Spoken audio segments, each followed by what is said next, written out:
Halo para pecinta catur Indonesia, kembali lagi di Tarigan Catur Channel.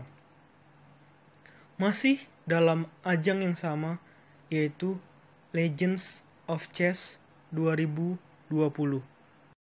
Tarigan Catur akan kembali menampilkan partai dari babak final pada ajang Legends of Chess 2020 yang mempertemukan antara Magnus Carlsen menghadapi Ian Nepomniachtchi. Setelah pada video sebelumnya, Tarigan Catur menampilkan laga dari Magnus Carlsen menghadapi Ian Nepomniachtchi pada hari kedua dan game kedua. Kali ini Tarigan Catur kembali menampilkan partai dari kedua pemain tersebut, yaitu Ian Nepomniachtchi versus Magnus Carlsen pada hari pertama dan game ketiga. Laga ini disebut-sebut oleh salah satu aplikasi catur terkemuka dalam channel YouTube-nya, yaitu chess.com, menyatakan bahwa laga ini, laga yang akan Tarigan Catur tampilkan, merupakan match of the day pada hari pertama babak final tersebut. Karena Ian Nepomniachtchi berhasil menundukkan perlawanan dari Magnus Carlsen hanya dalam tempo 21 langkah dan dengan permainan catur di luar textbook. Oke, bagaimana keseruan dari pertandingannya? Tetap di Tarigan Catur Channel. Oke, di sini buah catur disusun sedemikian rupa seperti ini, di mana Ian Nepomniachtchi menggunakan catur buah putih, sedangkan lawannya Magnus Carlsen menggunakan catur buah hitam. Pertandingan dibuka dengan pion E4. Ini merupakan pembukaan King Pawn Game. Apa balasan dari hitam? Hitam membalas dengan pion C5. Pembukaan berubah menjadi bentuk Sicilian Defense atau pertahanan Sisilia. Kuda menuju F3. Pion menuju D6. Masih dalam variasi yang sama, yaitu Sicilian Defense. Pion menuju D4. Tentu saja ini seperti biasa, pion C makan D4, kuda makan D4. Kuda menuju F6. Nah, ini membentuk pembukaan Sicilian Defense atau pertahanan Sisilia dalam variasi modern atau modern variation. Nah, di sini merupakan main line atau jalur utama dalam pembukaan Sisilia. Oke, selanjutnya langkah yang dilakukan dari Ian adalah kuda menuju C3. Pion menuju A6 untuk menjaga petak penting yang ada di B5 dari jangkauan kuda yang ada di D4, kuda yang ada di C3, dan gajah yang ada di F1. Oke, di sini kemanakah putih akan melaju? Ini langkah yang sangat di luar textbook yang membuat seluruh penonton catur pada laga itu turut berdecak kagum. Apakah itu? Langkah itu adalah langkah yang super agresif, yaitu benteng G1. Pembukaan ini menjadi Sicilian Defense, masih dalam variasi Sicilian Defense dalam Nachtdorf variation, atau orang-orang dalam dunia catur menyebutnya dalam freak attack atau serangan yang akan sangat-sangat berbahaya yang dilancarkan oleh putih. Bagaimana Ian akan melakukan serangan tersebut? Kita teruskan ya.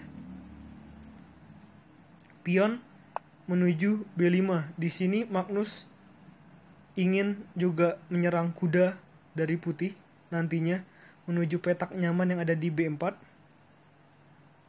Pion menuju G4. Ini sudah benar-benar mengacaukan pertahanan dari hitam. Gajah menuju B7. Pion menuju G5 mengancam kuda hitam. Di sini hitam berani untuk makan pion yang ada di E4 dengan menggunakan kuda hitam. Kuda putih makan kuda hitam. Gajah hitam makan kuda putih. Pion menuju A4. Di sini langkah biasa dari hitam adalah pion B makan A4 atau hitam mendorong terus pionnya menuju B4. Namun di sini langkah berbeda dilakukan oleh Magnus Carlsen, yaitu dengan melakukan langkah pion menuju E5. Tujuannya apa? Tujuannya adalah untuk mengusir kuda dari petak nyaman yang ada di pusat. Dari petak pusat maksudnya. Di sini putih nyaman saja untuk tidak memindahkan kuda. Justru langkah dari putih adalah pion A makan B5. Oke? Di sini balasan hitam adalah gajah menuju E7. Kembali, coba kita ulang. Apa jadinya bila hitam memakan kuda yang ada di petak pusat ini? Ini adalah jebakan ya dari Ian Nepomniachtchi. Jika pion memakan kuda gratis tersebut, maka akan ada kompensasi mahal yang ingin dilakukan oleh Ian. Langkah apakah itu? Misalkan pion makan kuda. Nah, di sini maka akan melakukan langkah menteri pukul pion hitam, mengancam gajah. Lalu mungkin langkah yang akan dipilih oleh seorang Magnus Carlsen adalah pion menuju D5 atau menteri hitam menuju E7. Di sini ada langkah simpel dari seorang Ian Nepomniachtchi untuk meredakan serangan berbahaya dari Magnus, yang mana akan sangat berbahaya sekali apabila gajah hitam yang ada di petak E4 sudah meninggalkan petak tersebut, karena langsung ada ancaman menteri hitam mengancam raja putih. Namun jika ini dilakukan, putih gampang saja mengantisipasinya dengan melakukan langkah benteng menuju G3. Misalkan hitam terlalu bersemangat untuk memakan pion gratis yang ada di C2, maka dengan langkah simpel benteng menuju E3 untuk menutup skak, maka hitam akan hancur. Karena langsung terjadi skakster di sini, dan otomatis menteri hitam akan hilang. Oke, kembali. Karena langkah cukup berbahaya ini, oleh karena itu hitam memilih langkah gajah menuju E7, karena Magnus Carlsen sudah mengetahui langkah-langkah seperti yang telah diutarakan oleh tarigan catur tadi, sudah diketahui oleh Magnus Carlsen sendiri. Oke. Lalu di sini masih tetap mempertahankan kudanya, putih lebih memilih benteng menuju G4 untuk mengancam gajah hitam. Pion A makan B5, gajah makan pion B5 sambil dengan tempo skak ya. Kuda menuju D7. Gajah menuju D2. Di sini membuka akses perlindungan menteri terhadap benteng yang sedang diancam oleh benteng hitam sendiri. Gajah hitam menuju B7. Kuda putih menuju F5. Rokade pendek oleh hitam. Benteng putih makan benteng hitam. Gajah hitam makan benteng putih. Benteng menuju H4. Ini akan semakin sangat berbahaya bagi hitam. Di sini Magnus mempunyai langkah pion menuju G6. Di sini tanpa mempedulikan kudanya, Ian melakukan langkah menteri putih menuju G4. Di sini apa jadinya kalau pion makan kuda? Maka langkah simpel menteri putih menuju H5. Tak ada lagi langkah yang bisa dilakukan oleh hitam untuk menangkal skakmat. Ada sih, cuman itu ada langkahnya adalah kuda menuju F6, namun setelah pion makan kuda, gajah makan pion, menteri putih makan pion di H7 skakmat. Kembali. Oleh karena itu, akan sangat tidak baik bila kuda putih tersebut dimakan. Oleh karena itu, hitam melakukan langkah kuda menuju C5 dengan langkah nantinya untuk menuju kuda menuju petak E6 yang lebih strategis untuk mengawal raja hitam.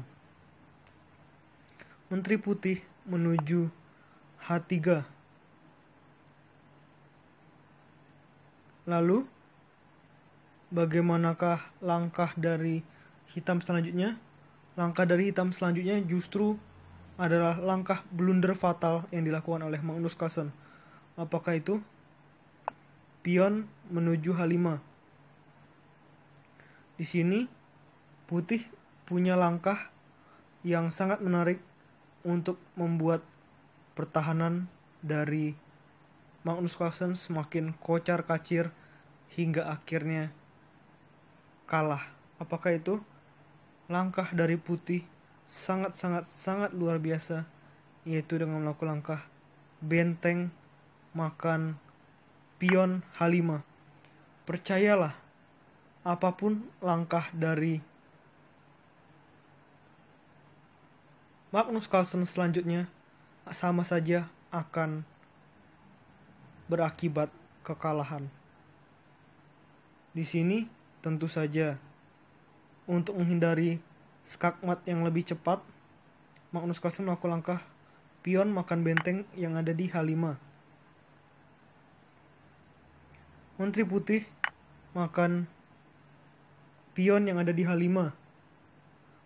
Setelah Magnus Carlsen melakukan langkah kuda menuju E6, di saat inilah Magnus Carlsen langsung pencet tombol resign pada pertandingan online ini yang digelar pada tanggal 4